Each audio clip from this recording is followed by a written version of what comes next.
Halo guys, kembali lagi bersama saya di channel saya Grab Crypto ya guys ya. Jadi di video kali ini kita akan membahas mengenai market crypto hari ini, dan kalau misalnya kalian suka ya klik like dan subscribe ya. Nah, pertama kita lihat hari ini mayoritas hijau ya setelah kemarin merah ya. Kalau kalian menonton video saya kemarin, kalian tahu lah seberapa parah ya merahnya ya, gara-gara obviously seperti yang mungkin kalian sudah tahu bahwa Trump sudah mengeluarkan tarifnya, dan saya pikir dia langsung memberlakukan itu ya guys ya. Jadi Indonesia kena 30 something persen seingatku, terus habis itu Vietnam kena 40 something persen, pokoknya mayoritas kena semua ya guys ya.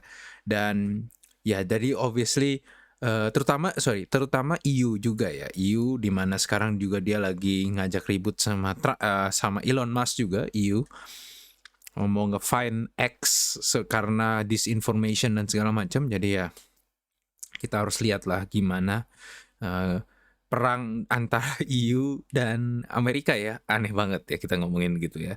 Tapi untuk sekarang sih kelihatannya mereka lagi ada pertengkaran sedikit, dan kalau misalkan kita lihat ya Grace mengalami kenaikan yang cukup sangat-sangat besar ya guys ya.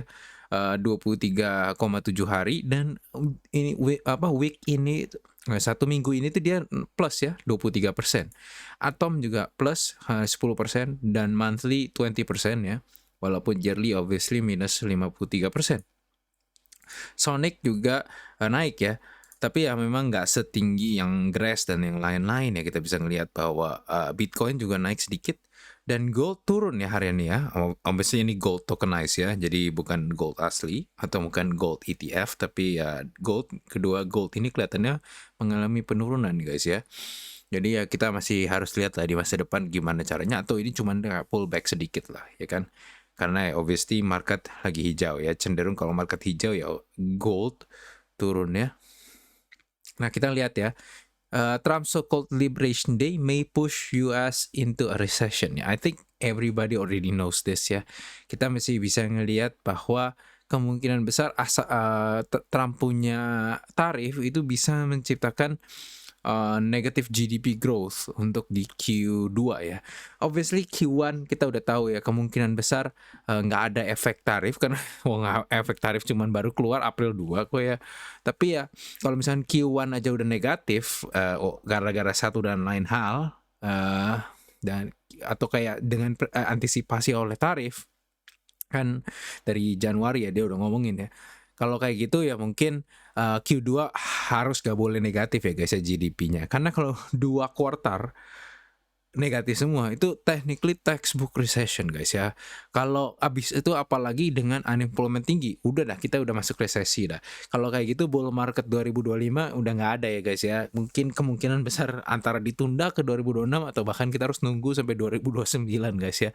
Makanya itu kembali lagi, keep your horizon long, and maybe keep your portfolio Bitcoin heavy ya. Obviously not financial advice. Kalian bisa cek sendiri di disclaimer di bawah ya, di deskripsi, dan kalian harus baca itu ya untuk setiap kali kalian mau nonton video kayak saya. Nah, overall sih it's fine. I mean, bukan it's fine ya. Maksudnya overall ini seperti apa yang orang udah expect sebelumnya. Jadi harusnya tidak ada uh, tidak ada yang menakutkan ya.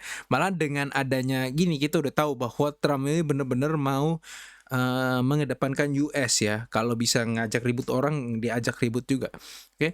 Dan tapi di balik semua ini ada berita bullish juga ya. Ondo ngomong bahwa dia akan dalam tahun ini bisa nge-tokenize 100 billion dollars, berarti 100 miliar dolar tokenized asset ya. Kebanyakan mungkin kalau Ondo itu ya paling government T-bills ya. Artinya treasury bills 3 tahun. Di dalam OUSG coinnya dia ya. Ya sebagai non-Amerikan kita nggak bisa beli, jadi percuma. Tapi sebagai orang-orang Amerika yang citizenshipnya Amerika, ya mereka bisa aja gitu beli ini ya, beli apa namanya, sorry aku nguap ya, beli USG ya, tanpa harus beli bonds di broker ya. Nah, apakah itu menarik ya, cukup menarik ya bagi Ondo, tapi tergantung lagi kembali tentang makro guys.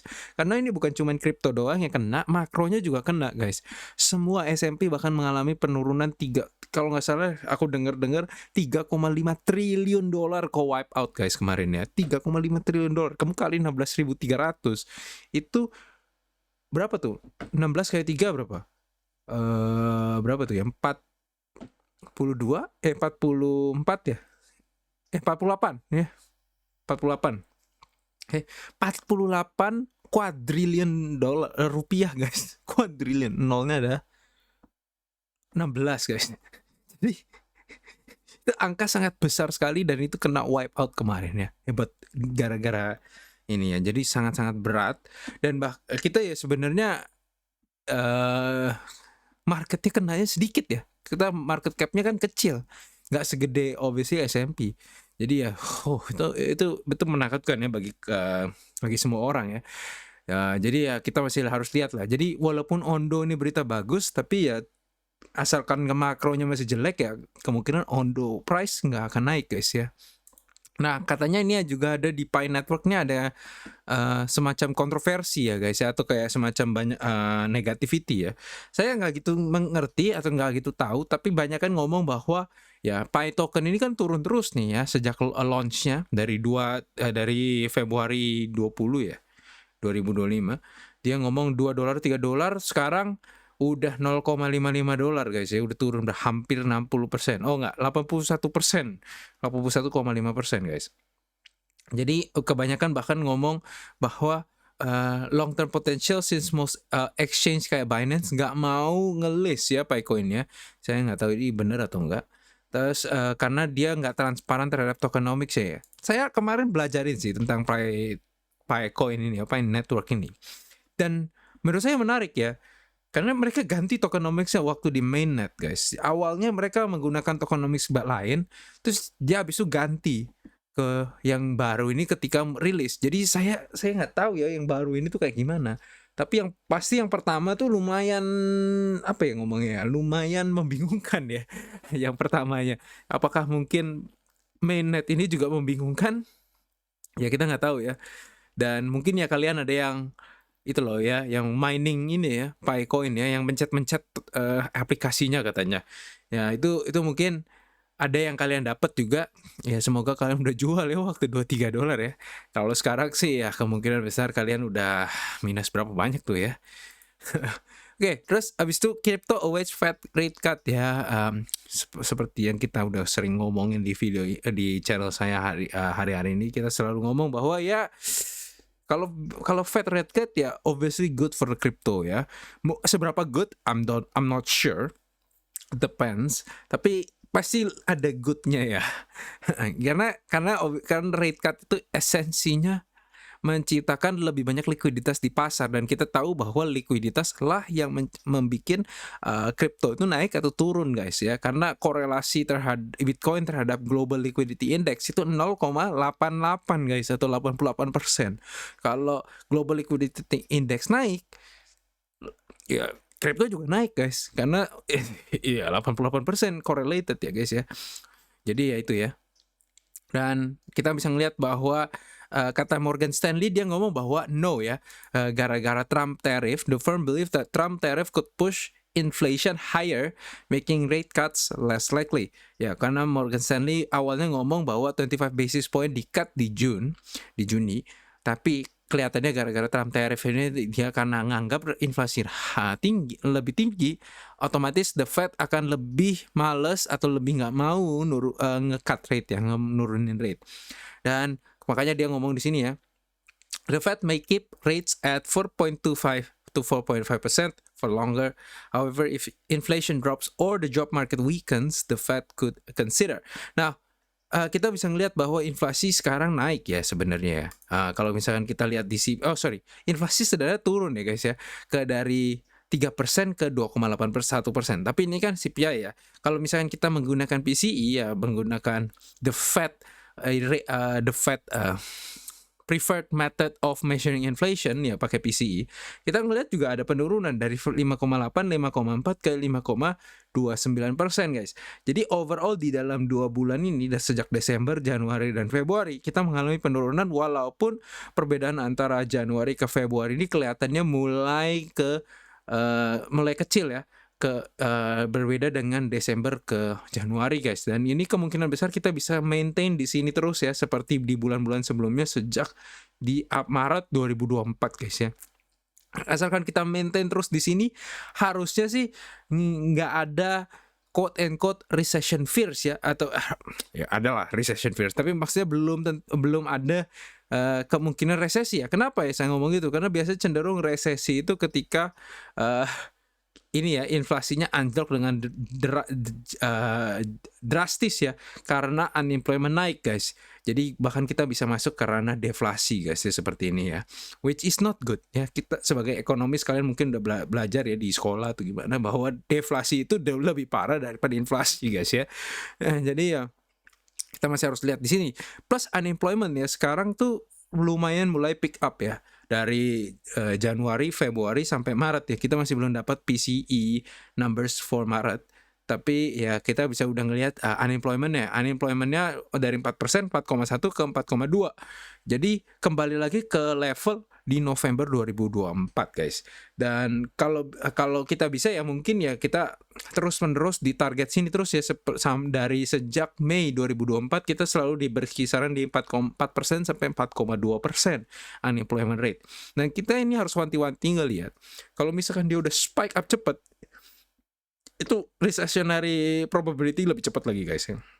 Kalau nggak salah saya ada buat video tentang 2026 resesi, tapi kalau melihat dari Trump tariff dan reaksinya di pasar, kita nggak bisa rule out ya di 2025 tuh nggak ada resesi. Kalau misalkan ini terjadi secara analis ngomong, oke? Kembali lagi ini secara analis ngomong ya. Jadi kalau misalkan saya sih cenderung asalkan kita nggak ngelihat unemployment tiba-tiba naik sih sebenarnya nggak ada gitu masalah ya, kita kan nggak tinggal di Amerika. Tapi kalau misalkan unemployment mulai naik seperti ini ya, kalau kita ngelihat tahun 2008 dari mulai ada kenaikan yang sustain ya, dari dia udah lama di 4% sini, tiba-tiba mulai naik ke 4,6, 4,7, udah mulai mediana naik ya ke 4,7, terus kita mulai ngelihat lagi ke 5%. Nah ini baru nih masalah nih ya. Kalau kita udah ngelihat nih nanti unemployment mulai masuk ke ranah 5%, kita harus benar-benar hati-hati guys ya.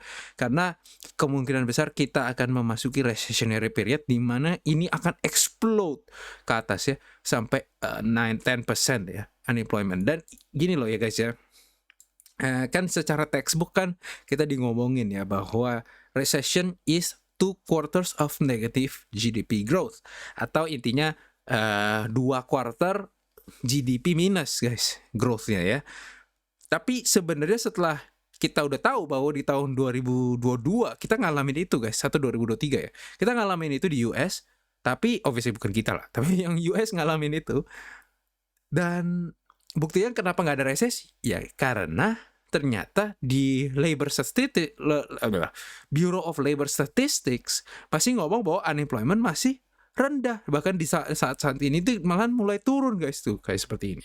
Artinya apa ya, resesi tuh nggak ada guys. Resesi itu berarti harus, kalau berdasarkan pemerintah Amerika ya, resesi atau harus 2 quarters of negative GDP growth with rising unemployment.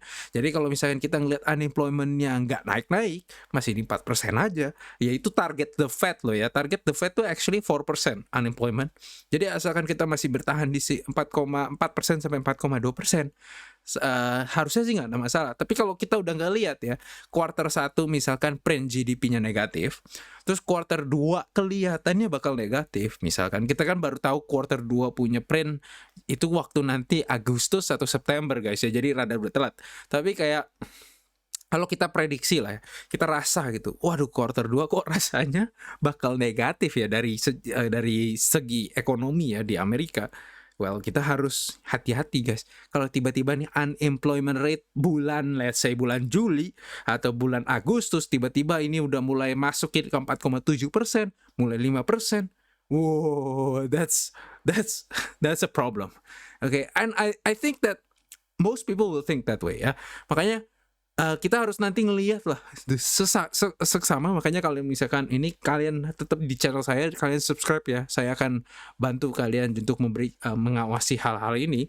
Tapi saya untuk sekarang sih ketakutan tentang resesi nggak segitu banyak ya. Memang ada kesempatan, dan dengan Trump tariff ini tuh dia menaikin kesempatan terjadi.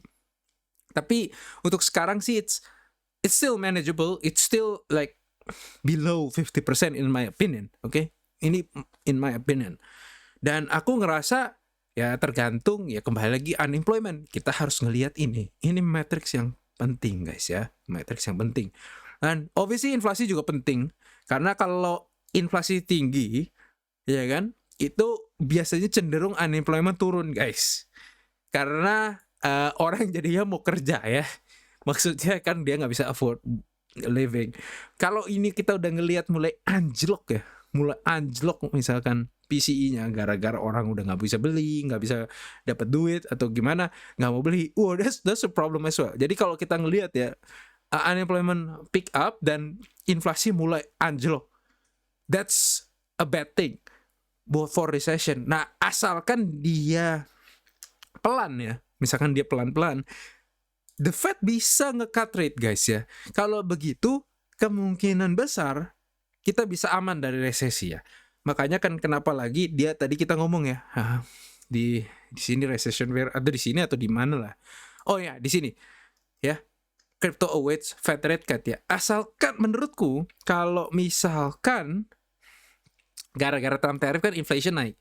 Inflation naik berarti cenderung unemployment turun ya guys ya. Harusnya secara balance ya, memang bisa naik juga sih, tapi kayak lebih cenderung bisa turun. Kalau begitu, itu sebenarnya nggak gitu masalah ya. Menurutku resesi mungkin nggak akan terjadi dalam waktu dekat. Tapi kalau misalkan ini mulai naik ini mulai turun guys, drastis lagi dari 5,29% misalkan langsung ke 4% atau gimana, that's bad. Karena kita bisa ngelihat ya seperti di COVID waktu itu langsung inflasi minus, berarti kita deflasi. Di tahun 2008 kita juga mulai turun, anjlok dari 5,91 ke, bentar ini aku hapus aja S&P price ke 4,8 dan masuk deflasi, ranah deflasi. That's not good. Di setiap recession kita mengalami penurunan yang drastis sekali ya dalam PCE numbers. Dan ini ya obviously sesuai dengan ya namanya gitu loh. Tapi memang nggak setiap drop ya itu resesi ya. Kayak kita seperti ini ya, lihat dari 12% ke 9%. Itu resesi. Tapi kalau dari 13% ke 10%, arguably the same amount of percentage, nggak resesi guys ya. Jadi nggak setiap penurunan tuh resesi. Tapi itu salah satu pertanda ya. Umpama kayak resesi itu semuanya itu PCE-nya turun. Tapi nggak semua PCE turun tuh resesi guys. Jadi that's how it is ya. Jadi untuk sekarang ya, kembali lagi ini secara broad aja supaya misalkan kalian yang nggak ngerti aku ngomong kecepatan. Intinya untuk sekarang saya nggak gitu takut mengenai resesi terjadi di 2025 ya guys ya. Karena menurut saya probabilitasnya masih di bawah 50%. Yang saya mau ngelihat di bulan-bulan ke depan, yang pertama adalah Q1 punya GDP growth ya. Mungkin kemungkinan antara di April atau Mei ya, saya lupa. Harusnya sih somewhere there.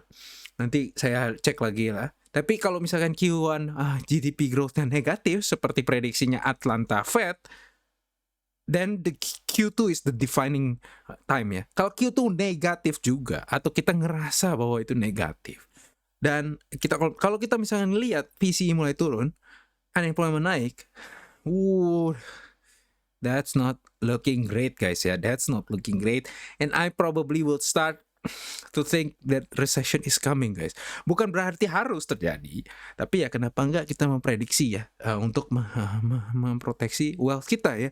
Dan menurut saya ya, kembali lagi menurut Bitcoin ya oke gitu untuk safety assets. Dan tapi ya kembali kita aku ngomong kembali lagi banyak banget ya. Tapi kita kan nggak tahu ya, Bitcoin nggak pernah ngalami resesi guys ya, except maybe ya 2020 actually. Ya mungkin kayak 2020 lah, dia ngedip terus habis itu kita buy the dip, habis itu dia pumping ya. Mungkin bisa terjadi kayak gitu. Habis ini S&P 500, tapi you get what I'm saying, right?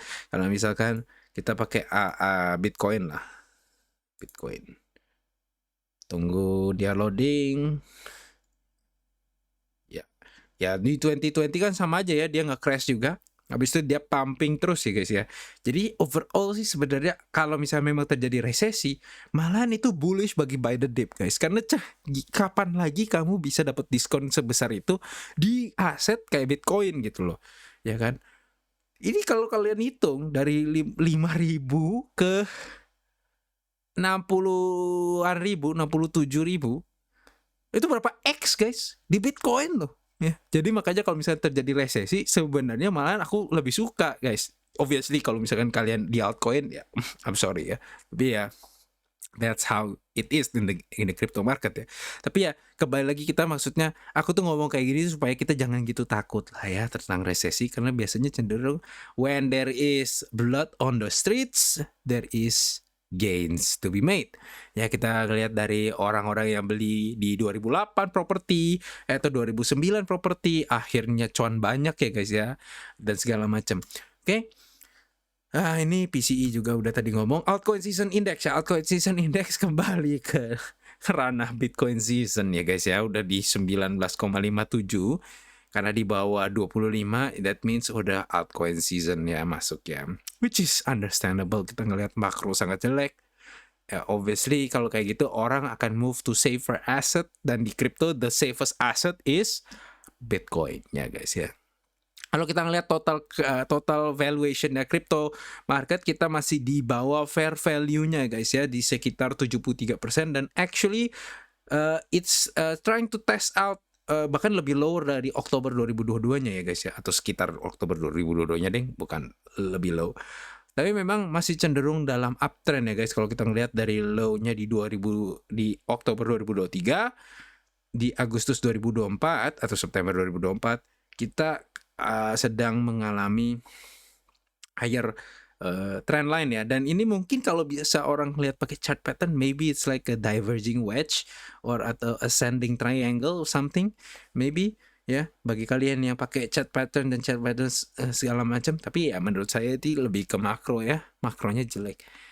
Jadi that's not good ya. Kalau kita ngelihat ya golden and death cross ya, 50-day SMA dengan 200-day SMA, kita bisa ngelihat bahwa di dalam cycle ini sejak 2022 November 2022 kita mengalami sekitar 2 ya golden dan death crosses, dan kemarin kita ngalamin golden cross saat September atau Oktober 2024 guys ya, dan kemungkinan besar kita akan mengalami death cross nih ya. Kita udah ngelihat bahwa dia mendekati 1 dan bisa masuk ke bawah ya, berarti udah death cross.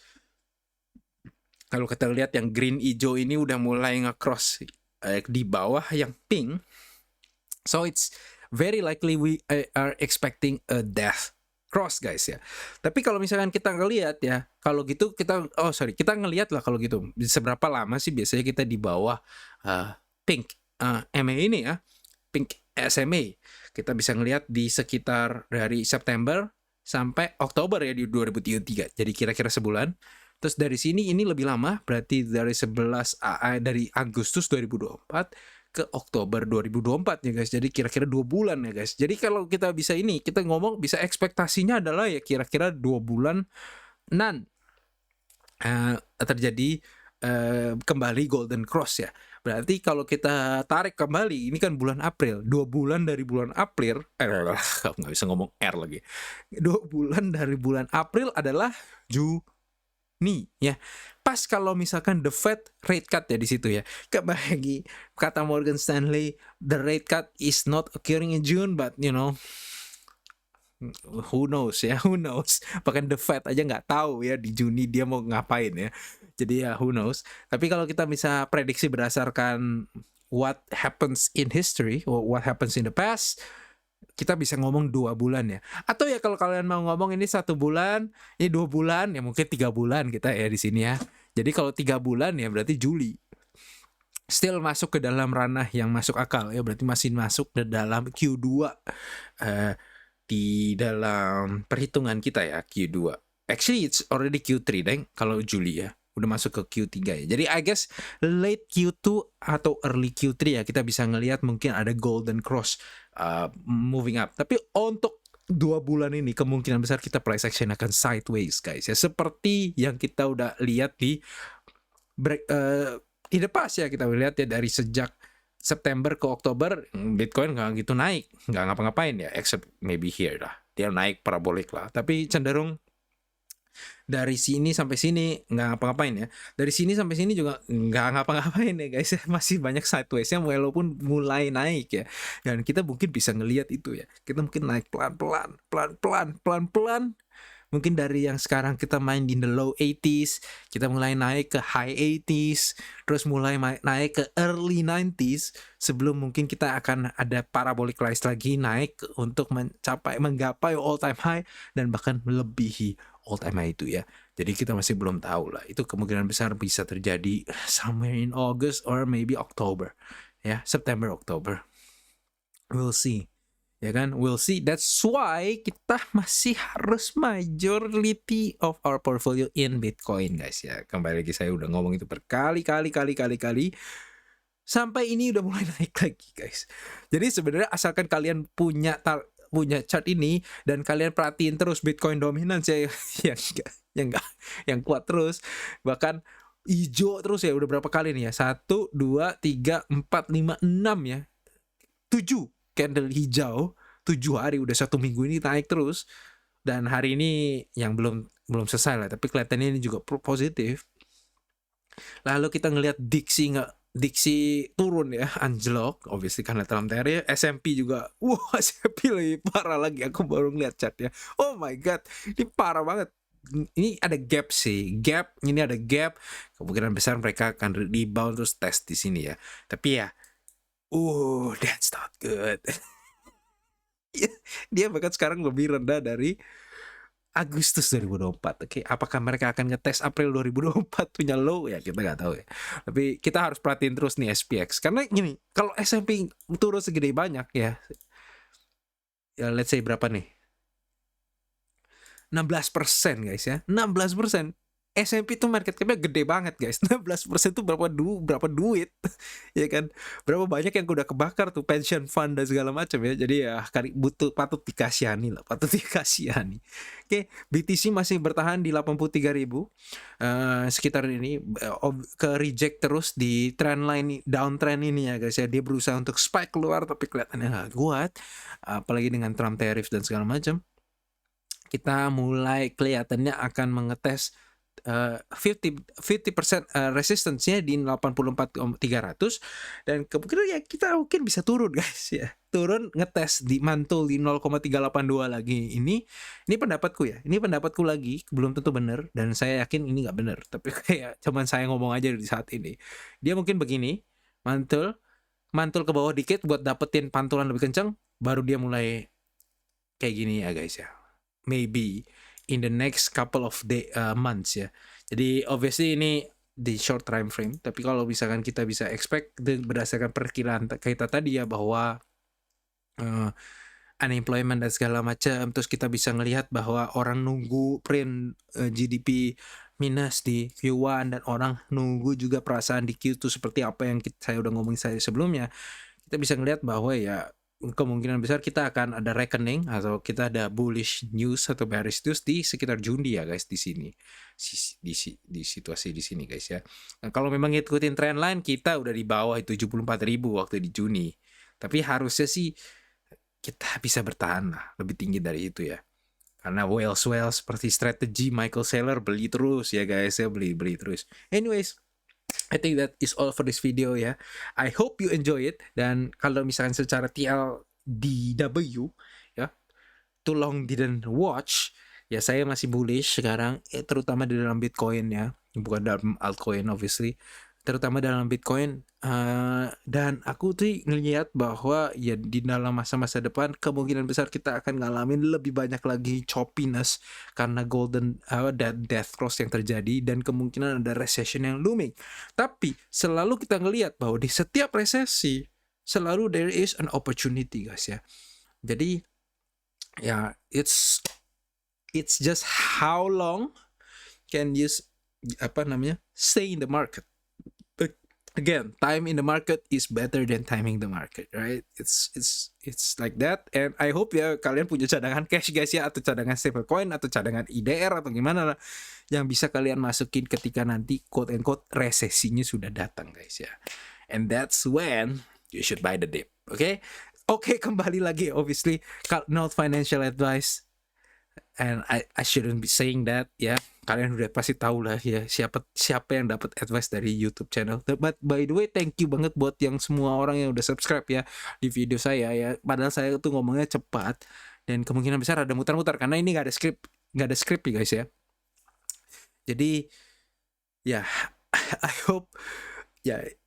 hope that ya gimana ya ngomong, kalian ngerti lah ya, kalian mengerti cara ngomongku yang berantakan ya. Dan mungkin dalam misalkan tahun-tahun ke depan kalau misalkan saya terusin YouTube kayak gini terus, mungkin pelan-pelan saya public speakingnya lebih bagus ya. Untuk sekarang sih public speaking saya masih pas-pasan. Jadi ya maklum ya, guys ya, mohon maaf ya. Dan semoga kalian semua dapat mengalami hari yang sangat bagus hari ini. Bye bye. I'll see you guys next time. Bye bye.